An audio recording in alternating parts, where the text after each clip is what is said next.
Jesus Christ, man. What's going on, everybody? It's K, the aka Khalil Too Short, and today let's have a little talk about the live-action Lilo and Stitch movie released by the Overlord Emperor Disney. I'm going to be 100% honest with you guys. I didn't like it, not even a little bit. There was nothing about it that was endearing to me. It felt hollow, it felt cheap. It feels like it was made for people like me, who were there 20 plus years ago when this film came out and watched the TV show that they had on Disney Channel and all the sequels that came out afterwards. Nothing about this remake feels remade at all. It feels like they deconstructed the classic animated film and replaced all of the good moments with junk and characters who don't belong, and took characters that were good in the original animated film and dumbed them down and even made one of them two separate characters. We got a little bit to talk about, but before we do, I need y'all to do 3 things for me. Like the video, share the video, and also subscribe to the channel. And if you don't do all 3 of those things, that's fine. I'm gonna make sure that they make a sequel to this godforsaken movie, and in said sequel, Experiment 624 is gonna be in there, and she's gonna be played by Rachel Zegler. You're just like,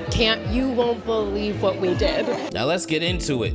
Seriously, the live-action Disney movies need to stop. They're about as necessary as a sequel, or in this case, a prequel to a live-action remake, which is nothing but a very expensive animated movie. I get so tired of these. You've made 15 of these films since 2010, and all of them, and I mean all of them, have been bad. You even made one about a villain who is a maniacal killer of dogs and tried to make her sympathetic.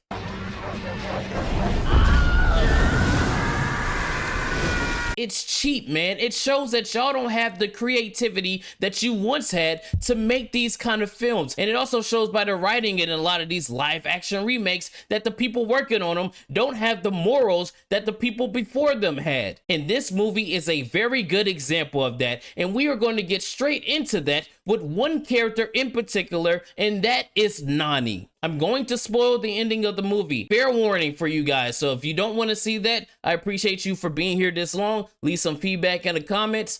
Now let's get into that bullshit. They completely changed the third act of Lilo and Stitch. In the original film, everything that leads up to this act means something. The third act of the original film goes like this. Our entire cast of characters come together to try to save Lilo after she gets captured by Captain Gantu. Jumba has been trying to capture Stitch this entire time, but him and Stitch become friends, and they go with Pleakley and Nani to go and try to save Lilo. It's a very good third act, and it really enforces the theme of family, family, family. Family. That's all that Lilo and Stitch is about. I don't know how many times in the original classic animated film that they said Ohana means family. No one's left behind. Because you have Stitch, who doesn't have a family because he was made as a weapon. He doesn't know what to do. Besides that, you have Jumba, the mad scientist who just wants to make his experiments and doesn't even know what his experiments are capable of. So you know he's lonely. Pleakley, he just wants to look at Earth and all the Earth things. He doesn't have anybody taking his attention away. And then you have Lilo and Nani, who lost their parents before the film even began. So they have a void that they're trying to fill. And all these characters come together near the end of the film, and they have their found family moment. And it works given all the context that happens earlier. In the live action remake, none of this works, specifically because they take one character out of the film, and that is Captain Gantu, who is the catalyst to make all those characters come together. And they also changed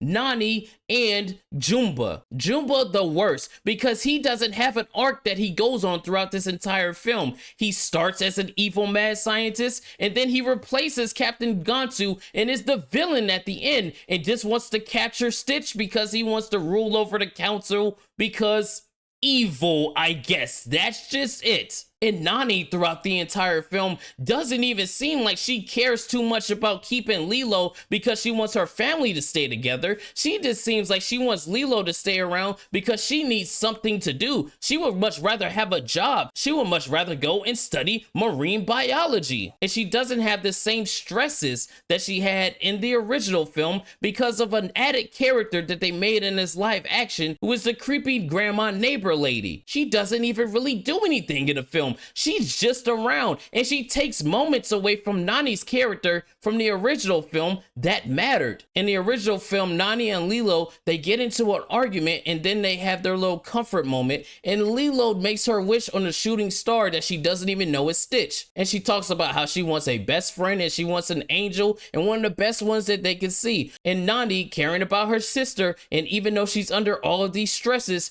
goes to the dog pound to try to get her a dog because she cares so much about her little sister Lilo. In the new live action film, this happens almost one for one, except the next scene after the wish, it's not Nani that takes her to the pound, it's the creepy grandma lady, and they're down there at some kind of food market because who knows what, and we don't even know where Nani is. And somehow Lilo has already been to the dog pound feeding them candy because, I don't know, that's cute kid shit, I guess. Basically taking away a moment from those two to bond. It doesn't make any sense at all, and it reinforces my argument about the ending because, my god, you know what, I'm just gonna skip to it.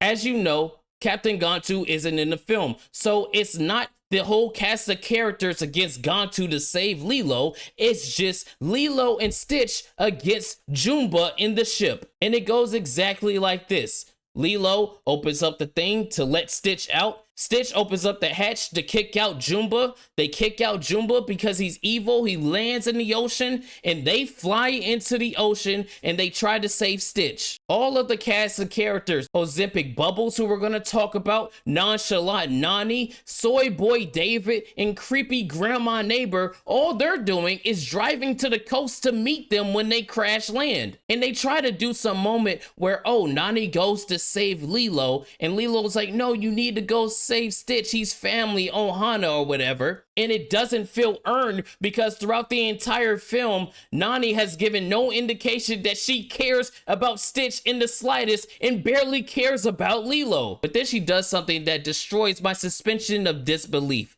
She swims down to save Stitch, and the molecules in him, when he gets in water, he's too heavy. So she can't swim up back to the surface to swim to shore. So she grabs the little motherfucker and walks on the ocean floor all the way to the coastline.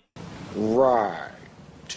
And again, there's no indication that she would be willing to even do this for this character. It made no sense to me. They didn't have any kind of connection. They didn't have that meeting moment like in the original film where Stitch talks about Ohana and how much family means to him. So there's no reason why she would do this, even if Lilo is screaming he's Ohana, he's family. The entire film, you didn't care about that. So why would you care about that now? It's not like you know that he just tried to save her or anything. The last thing you know is he is an alien and he just went with Jumba. There is no indication as to why you would do this. It's stupid. And not to mention the way that the film is edited, I wouldn't even known that y'all even made it to the beach. It was so weird. And speaking of weird, they split Ozempic Bubbles into two different characters to the point where you could take out the actual character of Bubbles and the story would not change at all. It makes no sense to me. You basically just have him there because he was in the original animated film, but he doesn't have the same kind of presence as he did in said film. He's just fucking here. He's replaced by an actual CPS lady that is random Hawaiian woman #1. And apparently she's the original voice actress for Nani in the original film, so I guess that's cool. But her character is just, hey, you're not going to be able to do this. Can you sign away Lilo to the state? Hey, you can't do any of this. Can you sign Lilo away to the state? And this is where we get to the worst part. Because remember in the original film, the Galactic Council and the CIA both agree that Stitch can stay there under the protection of both of those agencies, making it to where Nani can stay and keep Lilo and Stitch together under one roof, and all the cast of characters come together in their found family aspect. In this film, it kind of goes the exact same way, where they say Stitch can stay here, but they don't say anything about the CIA, and they don't say anything about an alien living in one of these houses. So all the characters just go back, Ozempic Bubbles disappears,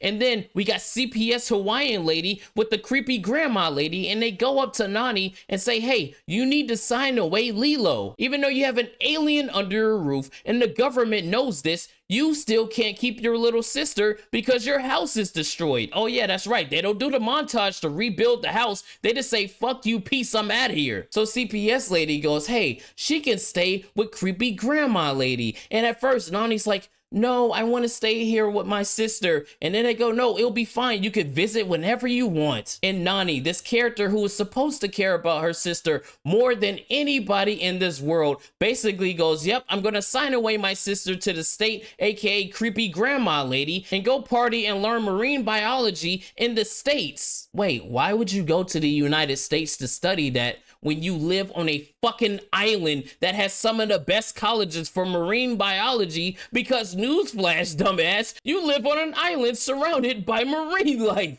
That was dumb, but what was worse was she actually did it. She actually said, yes, you can go away with the creepy grandma lady who takes away all of my stress and has been helping us the entire time anyway. So I don't even know why CPS is here to begin with. And I know somebody's gonna be like, oh, well, Lilo said it was okay. She's a fucking 6-year-old.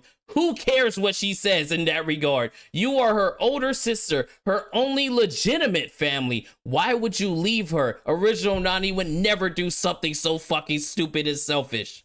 Everything about this film is worse than the original, to the point where I know the only reason you made this is for nostalgia bait. There's no other reason why. You don't hit the same character beats. You change characters completely from what they originally were. You erase characters out of the story completely. And on top of that, you ruin your entire narrative at the end of your film, making the whole hour and 30 minutes beforehand mean nothing. I hate this film with every fiber of my being. And I know there's some dumbass in the comments going, well, you're a grown-ass man. Why do you care about this film? Well, I don't know. Maybe because of the fact that I was 6 years old when the original film released, and I watched it when it came out with my mother, and the sequel movies, and the television show, and I might maybe be a fan of Lilo and Stitch. Did you ever think about that? I don't know. At what age am I not supposed to like things? Y'all let me know in the comments.